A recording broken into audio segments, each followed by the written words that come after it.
Tengok Allah nak sucikan rumah Nabi. Kita tahu tak rumah Nabi ni besar mana? Kecil je. Ada apa? Apa yang ada rumah Nabi? Tak ada apa. Tapi rumah Nabi lah paling suci bersih. Paling bersih daripada dosa.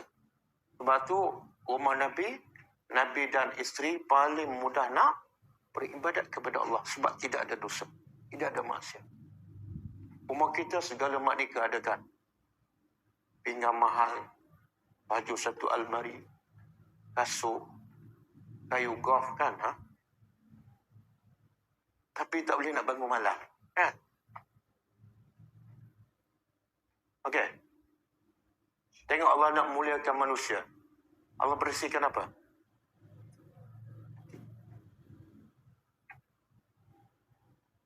Alhamdulillah.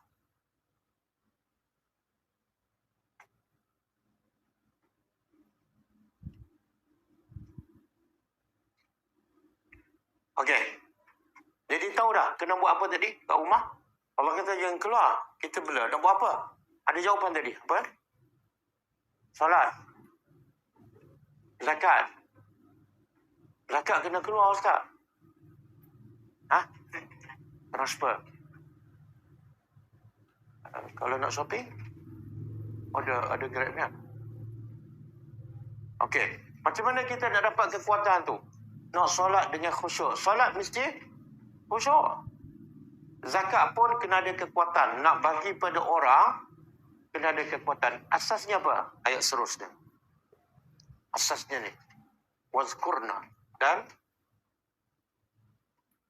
hendaklah apa wazkurna? Sebut ataupun baca. Hendaklah baca oleh kamu. Ramai. Perempuan.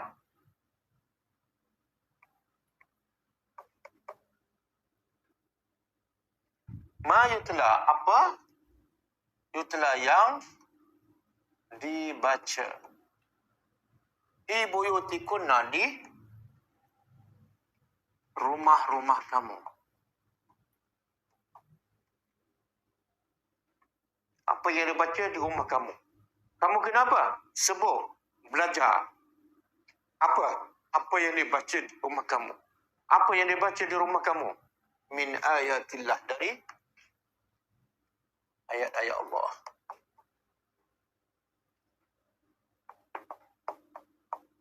Ayat Allah saja ke? Ada satu lagi. Wal hikmah. Apa mana hikmah? Hikmah apa mana?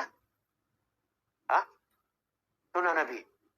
Pendapat Imam Syafi'i, kalau hikmah disebut selepas kitab atau ayat Allah, dia bermakna sunnah Nabi.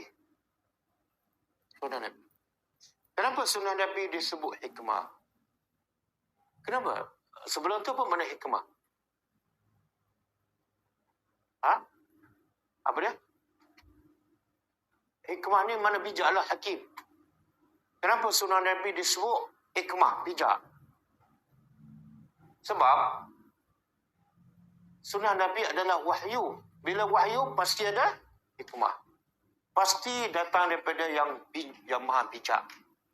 Adapun kata-kata manusia, mungkin ada hikmah, mungkin tak ada.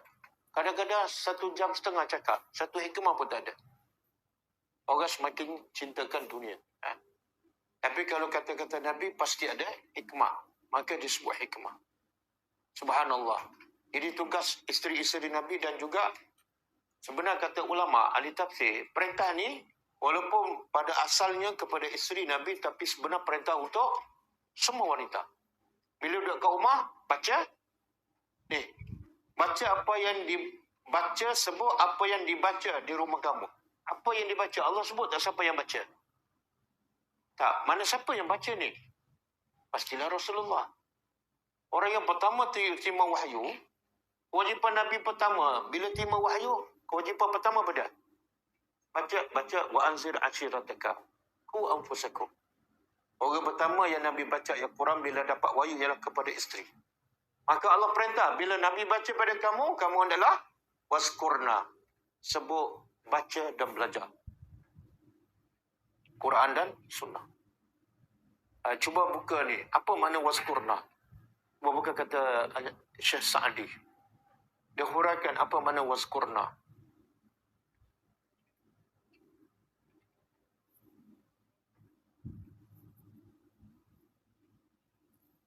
Okey. Qala As-Sa'di rahimahullah. Apa makna waskurna tadi? Iaitu amarahunna, Allah memerintah mereka iaitu isteri-isteri Rasulullah bizikri, dengan menyebutnya. Apa maksud menyebut ayat Quran? Iaitu yashmal, iaitu merangkumi zikrul lafzihi, sebut lafaz perkataan iaitu baca Al-Quran, zikrul lafzihi, baca lafaznya, bitilawati, dengan membacanya. Yang kedua, zikru ma'nahu bitadabburihi wa tafakkur, sebut makna lafaz Al-Quran dengan tadabbur dan tafakkur. Itu makna waskurna. Dan step yang ketiga, wastikhraji. Lepas tadabbur, istikhraj, mengeluarkan ahkam, hukum-hukum dalam ayat itu, wa hikamihi, dan hikmah-hikmahnya. Dan step yang keempat, wa zikru al-amal, dan beramal dengannya. Wa ta'wilihi. Tafsir Sa'di muka surat 664. Semula Allah perintah isteri Nabi duduk kat rumah buat apa? Waskurna, baca Quran. Apa makna waskurna? Pertama, baca lafaz. Baca lafaz ni mana? Baca Quran dengan bertajwid lah, makhrajnya. Ini satu, tilawah. Yang kedua, zikru ma'nahu, dengan tadabbur dan tafakkur. Yang kedua. Ini yang pertama. Tilawah. Yang ketiga, keluarkan hukum hakam daripada ayat tersebut. Isteri Nabi pandai tak nak keluar hukum? Pastilah pandai, sebab gurunya siapa? Rasulullah. Isteri kita pandai tak keluarkan hukum ni? Pandai. Tengoklah suami kita siapa. Yang keempat, zikru al-amal.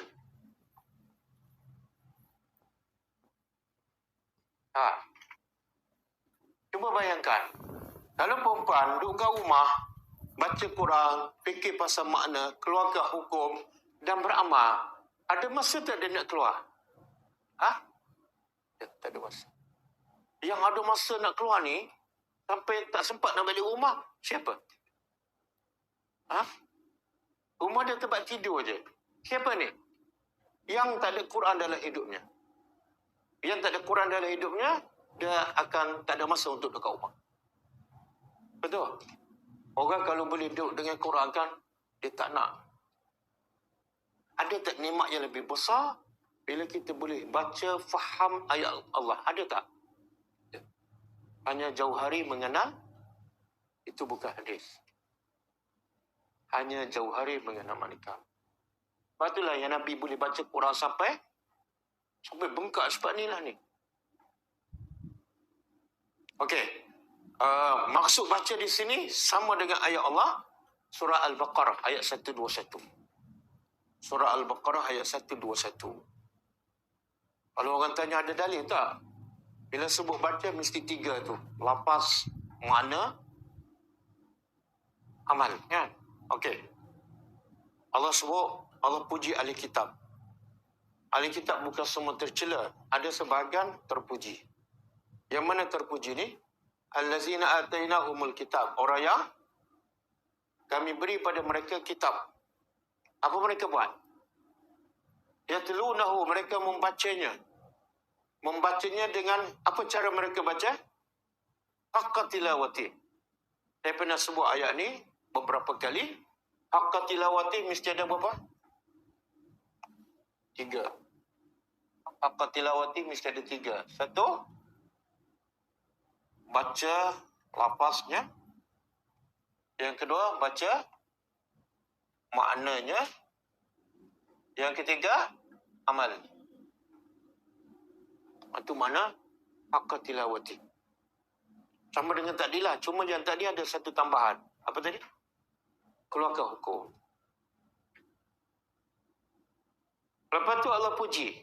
Siapa yang baca Quran dengan sebenar-benar bacaan, Allah puji, ulaika yu'minuna bihi. Itulah orang yang betul-betul beriman. Allah intiraf.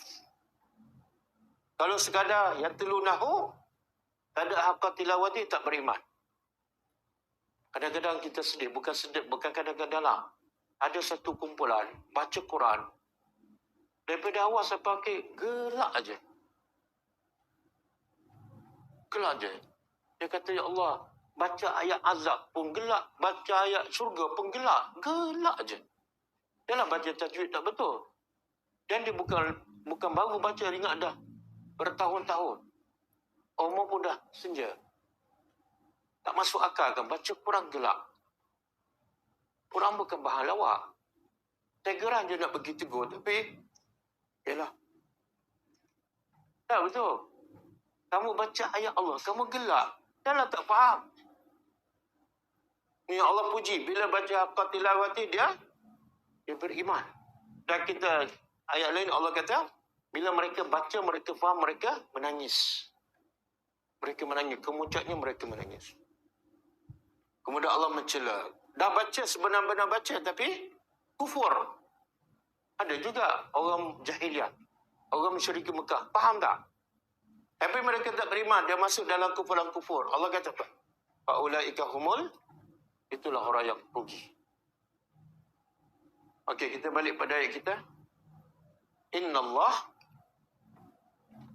Sesungguhnya Allah.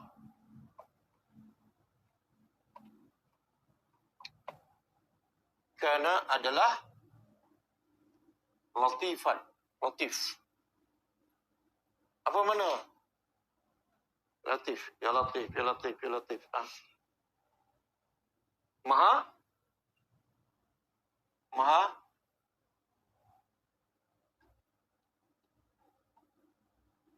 halus. Halus apa ni? Perancangan. Kalau kita tengok, bila biasa Allah sebut sifat dia di hujung, ada kaitan dengan sebelum kan? Halus perancangan Allah dari segi apa ni? Kat mana tu perancangan Allah sangat halus? Bermula daripada apa? Bila isteri Nabi minta harta dunia, Allah bagi ayat apa? Ya Rasulullah bagi pilihan. Mana kalau kamu masih nak dunia, hati kamu tak bersih. Bagi pilihan. Nak bagi betul-betul bersih. Akhirnya, mereka pilih nak akhirat dah bersih. Lepas tu, apa dia?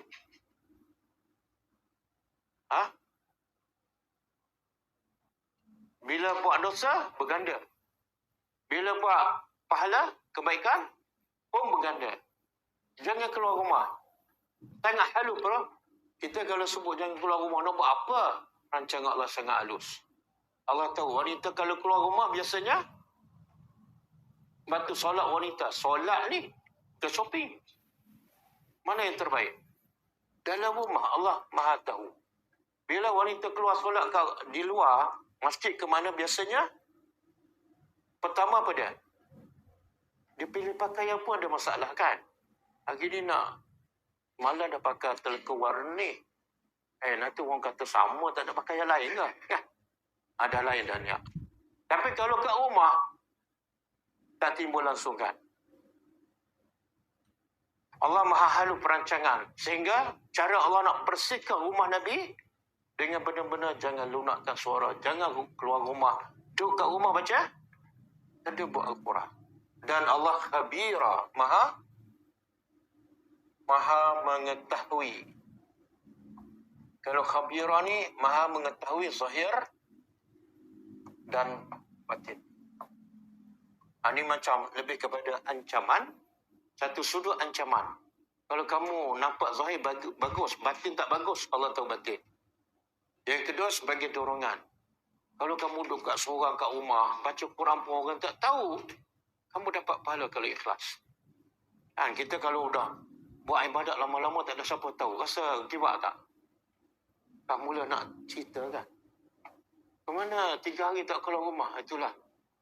dah start baca Quran kat rumah kan? Nak cerita juga tu. Allah khabiran. Kamu buat kerana apa? Okey, boleh Cukup.